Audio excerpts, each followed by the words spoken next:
Shalom, vous allez bien? Moi aussi, par la grâce de Elohim, soyez les bienvenus dans l'Institut biblique de Kinshasa, IBK. Mon nom, c'est Placide Massé Bolam. Voilà, nous sommes dans notre deuxième leçon, parce que la première leçon, c'était l'introduction, justement, à l'étude de l'hébreu biblique. Et je dirais aux frères et aux sœurs qui veulent aussi nous rejoindre dans l'Institut biblique de Kinshasa, si vous voulez justement apprendre l'hébreu biblique. À la fin, vous allez suivre les spots. Il y a un numéro, vous pouvez nous contacter. Mais pour nos étudiants, prenez déjà votre fascicule. Il y a partie 1, partie 2 et partie 3. J'ai déjà donné la raison pour laquelle que nous sommes en train d'étudier l'hébreu biblique. C'est justement pour renforcer, n'est-ce pas, le cours sur comment interpréter la Bible d'Itanar à la Nouvelle Alliance. Si vous pouvez, ceux qui veulent suivre ces cours-là, entrez sur playlist, vous allez voir comment interpréter. Les 14 vidéos sont disponibles. Alors, j'aimerais que nous puissions quand même remercier Adonai Yehoshua Hamashiach, le maître des temps et de l'histoire, pour la force, l'opportunité et qu'il ne cesse de nous accorder. Nous sommes dans notre deuxième leçon. Prions.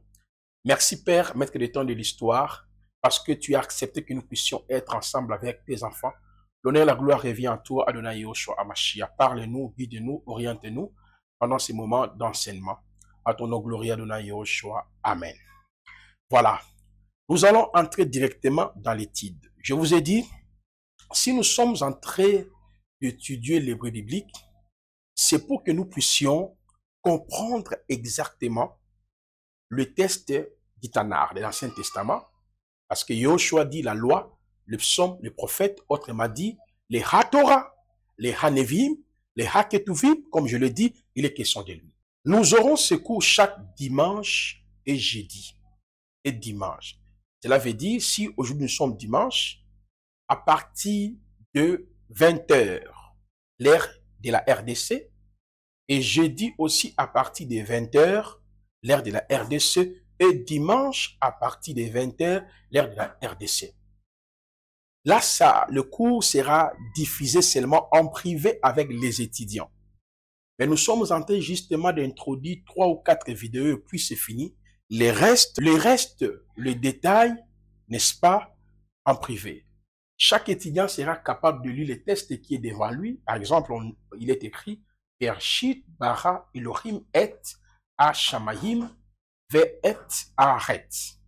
Bershit bara Elohim et.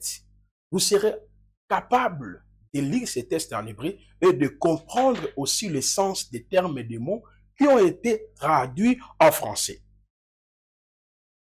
Eh bien, en ce qui concerne l'hébreu et biblique, à la fin de la première leçon, je vous ai dit, il existe 3 sortes de l'alphabet hébraïque. Parce que l'alphabet hébraïque a 22 consonnes. Notez d'abord ça. L'alphabet hébraïque a 22 consonnes. Il n'y a pas les voyelles. Plus 5 lettres finales. Ou bien sophite. Notez ça. Sophite ou médial. Notez seulement, vous allez comprendre après. Notez d'abord que l'alphabet hébraïque a 22 consonnes et il y a 5 lettres finales ou sophites ou médiales. L'alphabet hébraïque n'a pas de voyelles. Donc, les voyelles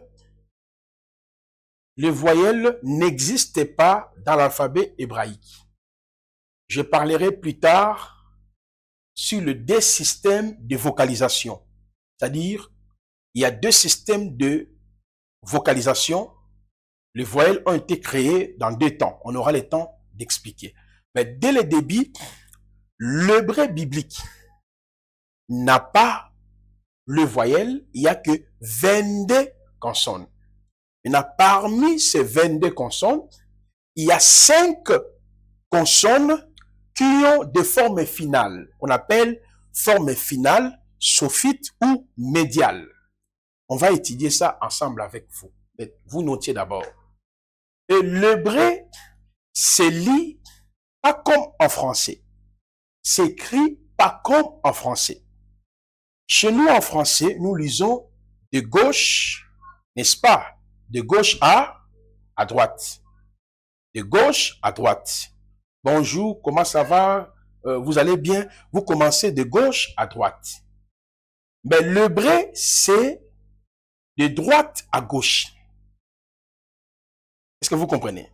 De droite à gauche. En français, je peux lire par exemple bonjour. Bonjour, je commence ici, ça dit de gauche à droite. Mais hébreu, c'est le contraire. C'est de droite à gauche. L'hébreu s'écrivent aussi de la même manière. Donc, l'hébreu s'écrivent de la même manière. De droite à gauche. Mais nous, les francophones, les anglophones, on commence de gauche, on va à la droite. Donc, vous comprenez? Vous notez seulement, il y a des exemples que nous allons donner quand on va lire les tests, mais notez que l'hébreu se lit, s'écrit de droite à gauche. Le français se lit, s'écrit de gauche à droite. Vous notez d'abord. Au fur et à mesure que nous serons en train d'avancer, et vous aurez beaucoup de précisions. Mais à noter aussi qu'en réalité, en ce qui concerne le 22 consonnes, je dis, il y a 22 consonnes, 5 consonnes ont des formes finales, sophites ou médiales. Vous notez d'abord ça. Ne cherchez pas à comprendre c'est quoi cette consonne-là. Vous notez d'abord les choses que je suis en train de dire. Mais à savoir, parmi ces 22 consonnes qui composent ce qu'on appelle l'alphabet hébraïque, il y a des consonnes paléo, on appelle l'hébreu paléo. Ça, c'est l'hébreu de l'Antiquité avec le Moïse, avec donc voilà, Abraham, Israël. C'est ça l'hébreu paléo. L'hébreu antique. À part ça, parmi ces 22 consonnes, il y a aussi ce qu'on appelle l'hébreu cursive. L'hébreu cursive, quand vous effectuez un voyage actuellement en Israël, c'est de cette façon que le juif écrit dans leurs livres si beaucoup de choses. Au fur et à mesure que nous serons en train d'évoluer, vous allez mieux comprendre. Mais notez qu'il y a l'hébreu paléo, il y a l'alphabet cursive, c'est l'alphabet qu'on utilise actuellement dans la vie sociétale juive. Et dans les synagogues ou dans les cathédrales orthodoxes, dans les temples des chrétiens, c'est l'hébreu carré. L'hébreu carré, c'est l'hébreu qui est utilisé actuellement dans nos Bibles. Dans toutes nos Bibles, vous trouverez que l'hébreu carré. Et l'hébreu carré, c'est ce qui constitue la base de notre enseignement. Nous allons étudier ces 22 consonnes et ces 5 consonnes avec leurs formes finales. Aleph, Bet, Gimel, Dalet, He, Vav, Zayin, Ret, Tet, Yod, Kaf, Kaf final, Lamed, Mem final, Nun final, Samer, Ayin, P final, Tchadi, Tchadé, Tchadi final, Kof, Resh, Resh, Shin, Tav. Donc, on aura le temps d'étudier ces différentes consonnes et ça vous permettra maintenant de lire l'hébreu biblique. Il ne faut même pas s'embrayer. Vous allez apprendre ensemble avec moi dans la douceur et vous finirez à lire les tests sans problème. Mais pourquoi nous allons vraiment apprendre l'hébreu? Je vous ai dit au préalable, c'est pour découvrir tout d'abord Yehoshua dans les Tanakh, c'est-à-dire dans les HaTorah, les HaNeviim, les HaKetuvim. Mais au-delà de ça, il y a un autre cours qui est important. Le cours est intitulé Yehoshua Hamashiachologie. Ce cours a 5 chapitres. Ces cours qu'on appelle Yehoshua Mashiachologie, d'après les théologiens, c'est la Christologie. Et ils appellent ça la Christologie. Yehoshua Mashiachologie, dans ces cours, on va découvrir ensemble qui est réellement Yehoshua. Est-il Elohim de l'univers? Qui est réellement Yehoshua? Est-ce que Jésus-Christ est Dieu de l'Ancien Testament?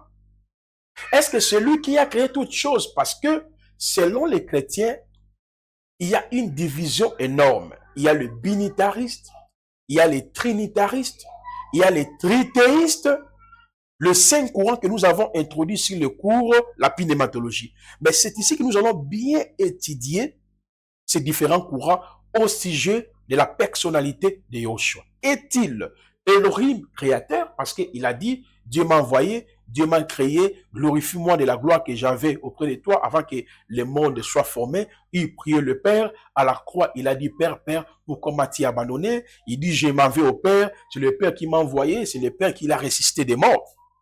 Donc, Yehoshua Mashiachologie, que les autres appellent Christologie, c'est vraiment un coup important pour tout homme de Elohim. Tout celui qui est appelé à servir Yahvé, il doit comprendre qui est cet homme-là. C'est pas que Jésus m'a sauvé, Jésus est mon rédempteur, Jésus est mon soutien. Non, il faudrait que vous puissiez comprendre qui est réellement Yehoshua Mashiach. Alors, dans ce cours, il y a 5 fascicules que nous avons répartis par des volumes. Il y a 5 fascicules, il y a volume 1, volume 2, volume 3, volume 4 et volume 5. Donc, c'est un cours qui a au moins des 5 quelques fascicules répartis par des volumes. Volume 1, volume 2, volume 3, volume 4, volume 5. Chers étudiants, grâce à l'hébreu biblique, nous allons bien comprendre certains termes hébraïques grâce à ce cours. Celui qui veut aussi avoir ces fascicules, même si tu n'es pas étudiant, tu peux toutefois nous contacter. Vous allez acheter les fascicules, on vous donnera le prix. Vous allez acheter ça, vous allez suivre le cours. Parce que nous avons aussi certaines personnes qui suivent, n'est-ce pas, la formation à l'Institut biblique de Kinshasa IBK, mais qui ne sont pas étudiants, mais ils nous suivent seulement. Ils nous bénissent aussi. Ils nous envoient quand même l'argent, comme un frère qui m'a aidé hier, le prédicateur Titif qui m'a aidé. Je bénis le Seigneur par rapport à ça, par rapport au travail que nous sommes en train de faire. Je vois qu'il y a combien de frères qui sont touchés. Et il n'est même pas étudiant, mais il nous bénit quand même. Donc de la même manière, celui qui veut aussi nous soutenir dans ce sens-là, le Seigneur te bénira. Si tu veux avoir aussi ces fascicules, veuillez nous contacter, on vous donnera le prix, vous allez envoyer l'argent, on va vous envoyer en format électronique PDF, vous allez vous-même télécharger ça. Donc grâce à l'hébreu biblique, nous allons bel et bien comprendre ce cours, Yehoshua Mashiachologie. Volume 1, volume 2, volume 3, volume 4, volume 5. Et ce cours est subdivisé par des chapitres. Dans les premiers chapitres, c'est là où il y aura l'intervention ou l'importance de la langue hébraïque. Dans les premiers chapitres, nous allons voir la révélation progressive d'Élohim dans les Tanakh. On va voir comment Yahweh s'est révélé progressivement dans l'Ancien Testament. Pour voir est-ce que l'Ancien Testament enseigne la doctrine de Trinité, trithéiste, binitariste ou l'unicité absolue. La parole nous dit, Shema Israël Adonai Eloheinu Adonai Ehad. Dans le chapitre 2e, on verra Yehoshua est l'apogée de toutes les prérogatives, les noms, titres, attributs, théophanie, anthropomorphisme natif d'Elohim. Ça, c'est magnifique. Moi-même, j'adore et j'aime ces cours. Conçus par moi-même, voyez, et j'admire ça énormément. L'hébreu biblique, ça nous aideront pour mieux comprendre certaines expressions dans l'Ancien Testament. Et dans le chapitre 3e, nous allons voir une brève histoire de l'Église du 1er siècle jusqu'au 21e siècle et les divers dogmes. Je tiens déjà à vous rappeler, il y a 20 fascicules par rapport à l'histoire de l'Église, depuis du 1er siècle jusqu'au 21e siècle. Mais ici, nous allons seulement donner une aperçu général de l'histoire de l'Église depuis le 1er siècle jusqu'à nos jours pour expliquer les fausses doctrines, des déviations, des dogmes qui ont été établis par les hommes. Pourquoi? Parce que on parlera sur l'origine de la Trinité, l'origine des courants binitaristes, l'origine du courant tritéiste. L'hébreu biblique est important pour nous aider à mieux assimiler certaines expressions, certains mots. Ibeka, c'est le meilleur. Dans le chapitre 4, on verra la déformation du nom du Créateur et Sauveur chez les Juifs et les nations du monde.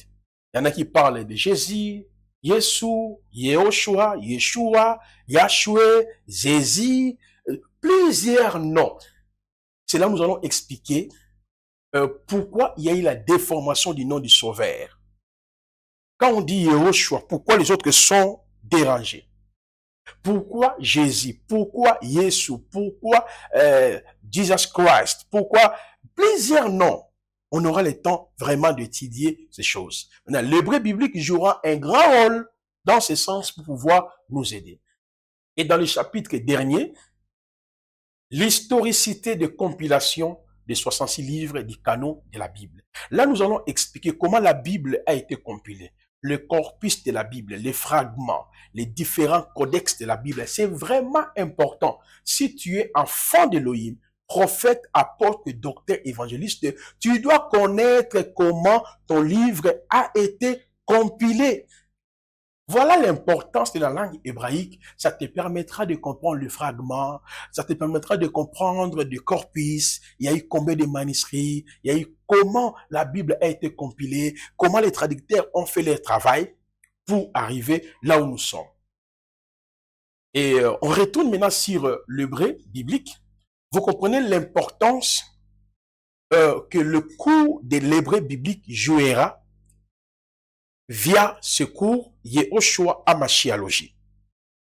Raison pour laquelle nous voulons d'abord aider les étudiants à comprendre l'hébreu biblique et nous allons avancer. Je viens de vous dire, notre étude serait beaucoup plus focalisée sur l'hébreu carré ou biblique, mais ça vous permettra, n'est-ce pas, de comprendre aussi l'hébreu cursive et l'hébreu paléo.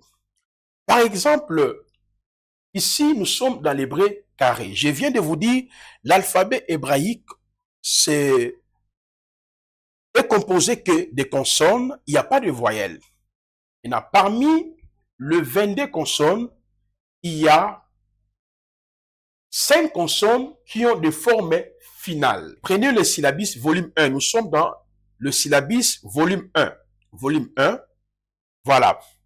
Là, nous allons étudier l'alphabet carré, moderne ou biblique. Je viens de vous dire que l'alphabet hébraïque n'a pas de voyelles, il n'y a que des consonnes. Avant que nous puissions étudier ces 22 consonnes avec leur forme finale ou leurs lettres finales, je vous ai dit, l'alphabet hébraïque ne contient pas de voyelles, il n'y a que des consonnes. Donc nous avons, n'est-ce pas, 22 consonnes. Mais parmi ces 22 consonnes, il y a certaines consonnes qui ont la forme finale, c'est-à-dire sont doubles. On appelle ça la forme finale, comme vous avez noté, la forme sophite ou médiale.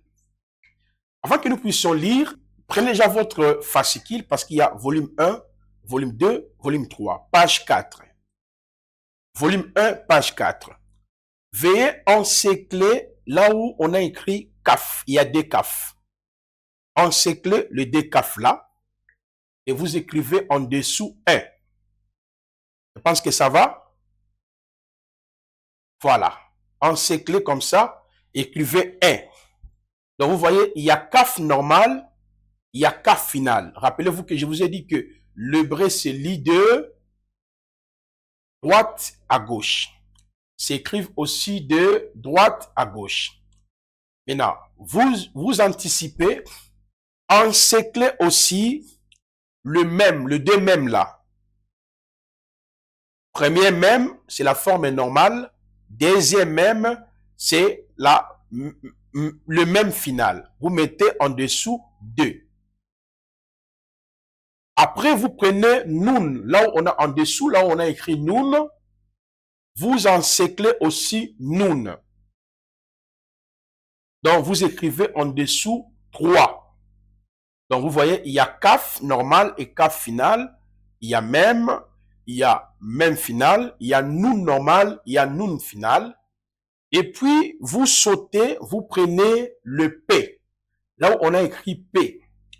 Voilà. Vous allez encercler et vous notez maintenant combien? 4. Donc, on a vu 1, c'est kaf. Et kaf normal et kaf final. Même normal et même final. Nun normal et nun final. Et puis, vous avez F. F normal, ou bien P normal, ou P final. Alors, vous sautez, vous encerclez aussi Tchadi. Tchadi, il y a 2, Tchadi, vous encerclez ça. Et vous écrivez en dessous 5. Donc, nous comprenons, il y a 5 lettres normales qui ont des formes finales. Parmi le 22 consonnes, il y a kaf normal et kaf final. Il y a même normal et même final. Il y a nun normal et nun final. Il y a P ou F normal. Il y a P ou F normal et final. Il y a Tchadi normal et Tchadi final. Je pense que vous avez bien encerclé comme je fais ici et vous avez bien noté dans votre fascicule. Chaque 22 consonnes que nous allons étudier avec vous, notez d'abord ça. C'est très important. Chaque consonne a sa valeur numérique. Ça, c'est à sa valeur numérique. 2. Chaque consonne a un symbole. 3. Chaque consonne a une signification. Est-ce que vous comprenez? Je dis chaque 22 consonnes ont une valeur numérique. 2. Un symbole. 3. Une signification. 4. A un son. Est-ce que vous comprenez? Chaque consonne, les 22 consonnes qui ont des formes finales, chaque consonne a une valeur numérique. On comprendra cela lorsque nous allons entrer dans l'étude. Mais il faudrait que vous notiez d'abord ce que je dis. Ça va nous aider à évoluer petit à petit. Moi, j'ai une manière de dispenser le cours hébraïque. Je n'essaye pas à compliquer les étudiants, mais je vous donne des méthodes simples pour que vous puissiez mieux comprendre. Donc, notez, chaque 22 consonnes ont une valeur numérique, en un symbole, ont une signification, a un son. On verra ça au fur et à mesure que nous sommes en train d'avancer. J'espère que vous avez bien noté. Chaque consonne, c'est-à-dire les 22 consonnes, chaque consonne a une valeur numérique, a un symbole, a une signification, a un son. Maintenant, nous voulons maîtriser les différentes consonnes. Avant d'étudier la valeur numérique, les symboles, la signification et les sons qui contiennent chaque consonne. Alors, on revient sur l'alphabet hébraïque. Il y a Aleph, Bet, Gimel, Dalet, E, Vav, Zayin, Ret, Tet, Yod, Kaf, Kaf final, Lamed, Mem final. Toi, tu ne lis pas. Écoutez, c'est moi ce que je suis en train de dire. Nun final, Samer, Aïn, P final, Tchadi final, Kof, Resh, Shin, Tav. Là, ce sont deux consonnes. Maintenant, on va aller doucement avec vous. On prend la première consonne. Répétez Aleph. Aleph. Aleph. Aleph. Aleph, comme je dis, chaque consonne a une valeur numérique, a une signification, a un son, a un symbole. Mais Aleph signifie bef, principe, maître, époux et conseiller. Ça, c'est Aleph. Pour écrire Aleph, c'est très simple. Pour écrire Aleph, donc vous allez faire comme ça. Vous tracez d'abord une ligne, deuxième ligne. Vous commencez, comme je dis, l'hébreu, c'est de droite à gauche. Donc vous allez faire comme ça. Pan, pan, pan, c'est ça Aleph.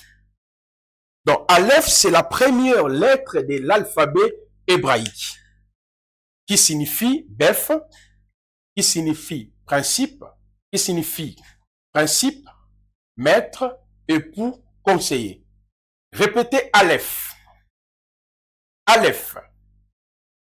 Aleph. Aleph. Vous voyez, vous trouverez dans certains tests Aleph avec ses morphologies.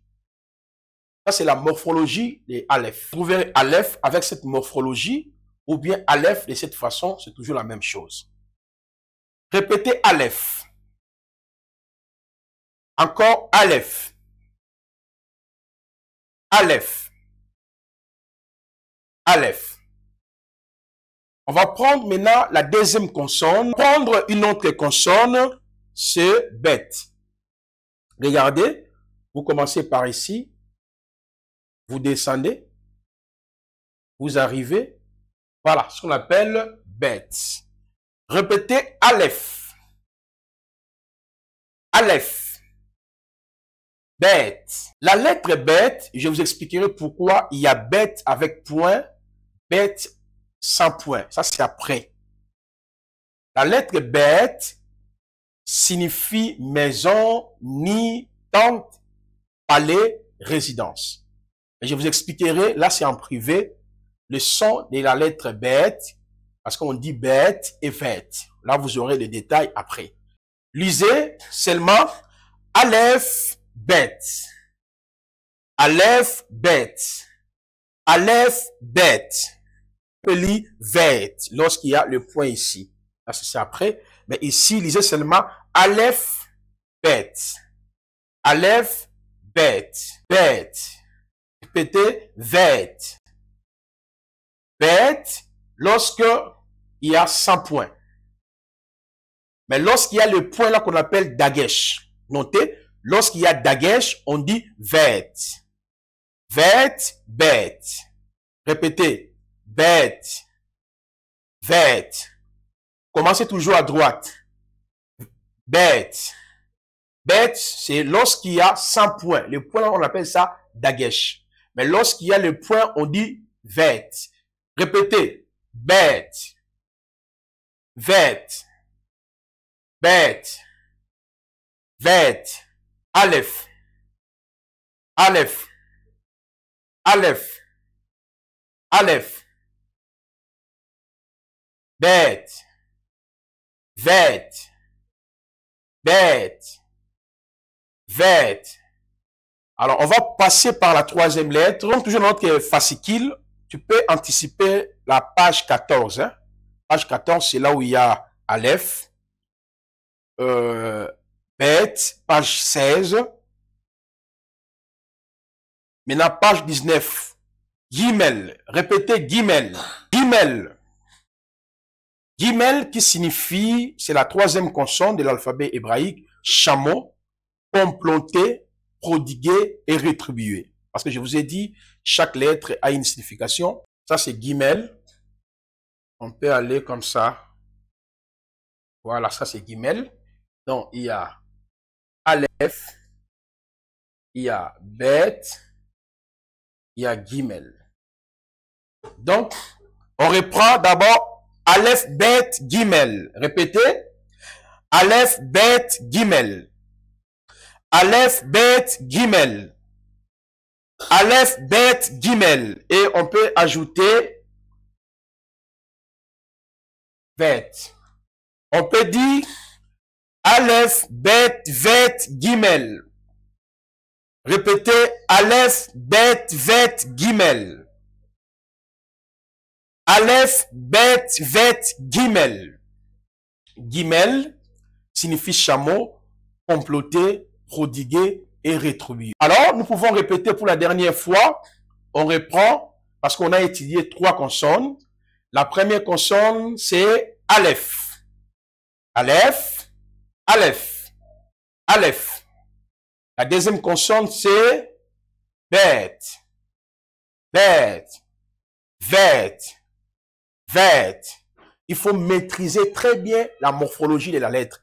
Tu ne peux pas lire l'hébreu si vous ne maîtrisez pas la morphologie de la lettre. Et la dernière lettre, c'est Gimel. Gimel. Gimel. Je vous expliquerai plus tard pourquoi Gimel a le point et Gimel n'a pas le point. Aujourd'hui, nous arrivons déjà à la fin. Continuez déjà à faire cet exercice. Aleph, Bet, Vet, Gimel. Maîtriser la morphologie même des consonnes parce que tu ne peux pas lire les textes hébraïques si vous n'arrivez pas de maîtriser. Tu vois, par exemple, derrière moi, on écrit Bara, Bara, Bara, Elohim, Bara, Elohim. Vous voyez? Derrière moi, il y a les textes hébraïques. Donc, vous serez en mesure de lire les textes qui est devant moi. Donc, vous voyez Aleph, ce qu'on vient de voir là, il y a Bet, il y a Gimel. Nous arrivons à la fin. Continuez à partager notre enseignement. On va se retrouver ensemble avec vous chaque jeudi et dimanche, c'est-à-dire par semaine 3 fois, mais chaque matin, il y a des petites vidéos. Ça permet aussi aux étudiants de suivre et de répéter. Et ça permet aussi aux autres qui ne sont pas encore étudiants dans l'IBK, mais qui nous aiment, qui nous suivent aussi. Ça, voilà, si vous voulez nous rejoindre, la porte, elle est ouverte pour vous. Merci, Todabara, Baruch Hashem. Shalom, une nouvelle session dans l'Institut biblique de Kinshasa, IBK. Apôtre, prophète, docteur, évangéliste, diacre, serviteur, servante de Yahvé. La porte, elle est totalement ouverte pour tout le monde. Voici nos 31 cours que nous allons étudier pendant une année et à la fin de cette formation, il y aura un diplôme en théologie systématique. Je réitère, nous avons prévu 31 cours pour les pasteurs, les cours doctrinaux, les cours prophétiques et les cours typologiques. Nous avons 8 cours sur les enseignements prophétiques et eschatologiques, l'interprétation du livre d'Apocalypse, chapitre 1 au chapitre 22, les 7 sceaux, les 7 trompettes, les 7 coupes de la colère de Yahweh, les 70 ans de captivité d'Israël en Babylone, et la prophétie sur les 70 semaines vues par Daniel, la distance d'un jet de pierre et les cailloux blancs. La marque de la bête et le 666, Israël et les nations dans le perspective prophétique, l'histoire d'Israël dans le passé, présent et futur, l'histoire des nations dans le passé, présent et futur. Nous avons 12 cours sur les enseignements typologiques, les types, l'archétype et l'antitype. Le 7 fêtes de Yahweh, plusieurs fêtes dans une seule fête et les autres fêtes. Le temple de Salomon, un modèle christologique et ecclésiastique. L'interprétation du livre des cantiques de Salomon, les titres de quelques personnages bibliques. Les 12 fils d'Israël sur la pratique du souverain sacrificateur, la création en 7 jours, lire et comprendre la pensée de Dieu. L'étude de la botanique biblique au 5e et 6e jour de la création. L'étude de la géologie biblique au 5e et 6e jour de la création. L'interprétation de toutes les paraboles, les 47 paraboles prononcées par Yehoshua, le mystère des chiffres dans la Bible, la constellation des étoiles, l'étude de l'interprétation des 613 lois de Moïse. Nous avons 11 cours sur les enseignements doctrinaux. Christologie, qui est réellement Yehoshua, est-il Elohim du Vétérotestamateur? Les 7 paroles prononcées avant, pendant et après les 3 heures des ténèbres à la croix par Yehoshua, Le changement du sacerdoce lévitique et l'appel au ministère de la parole selon Éphésiens 4. Le verset 11e, apôtre, prophète, docteur, évangéliste et pasteur. Les liens du sacerdoce lévitique type de Yehoshua et son église, le tabernacle. Le différent sacrifice du sacerdoce lévitique type de Yehoshua et son église. Le revenu du souverain sacrificateur et les sacrificateurs face au sacerdoce royal. La sotériologie, le mystère du torrent, du sanctuaire et la grande vérité sur les salis. L'initiation à la langue hébraïque, comment lire et comprendre la grammaire biblique. L'aperçu panoramique de la Bible, comment interpréter la Bible du Tanakh à la Nouvelle Alliance. La pneumatologie, qui est le Saint-Esprit, comment opérer dans les dons spirituels. L'angélologie, la doctrine des anges du Tanakh à la Nouvelle Alliance. La préparation de l'épouse, Église des mystères cachés révélés. Le 6 piliers futuristes de l'Église, la doctrine de l'enlèvement, la doctrine des tribunaux de Christ, la doctrine des couronnements, la doctrine des festins des noces de l'agneau, la doctrine du règne millénium, la doctrine de la félicité éternelle. Et l'histoire de l'Église, tome 1, tome 2 et tome 3. Cependant, vous aurez 280 fascicules. Inscrivez-vous massivement. Voici notre numéro de contact. Vous pouvez nous contacter afin de pouvoir prendre votre inscription.